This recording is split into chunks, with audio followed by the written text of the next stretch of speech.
ay pagmamalaki ng alyansa na kami lang ang may kumpletong tiket mula sa senador hanggang sa sangguniang bayan ng pinakamaliit na bayan ng buong Pilipinas. At hindi pangkaraniwan ang mga aming kandidato. Hindi po kagaya ng mga nakikita natin sa mga iba't ibang partido. Hirap na hirap makakuha ng kanilang mga miyembro. Ang amin pong ipinagmamalaki at pinaglalaban ay subok na at matagal nang nagseserbisyo sa publiko. Hindi po ay naaawa rin po kuminsan sa ating mga katunggali dahil nagmamakaawa para makakuha ng mga malalakas at magagaling na kandidato.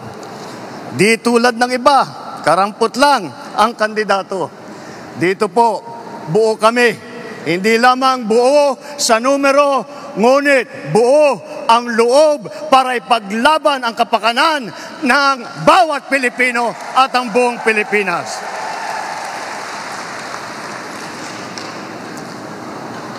Kaya naman, nagtataka nga ako, parang yung mga iba na naging kandidato, nag-deliver lang yata ng suka, nabigyan na ng certificate of candidacy. Dahil walang ikukumpara sa ating mga kandidato. Kung ihahambing natin sa mga napulot nila, ang ticket natin mula sa Senado hanggang Sangguniang Bayan ay mga leader na subok sa serbisyo.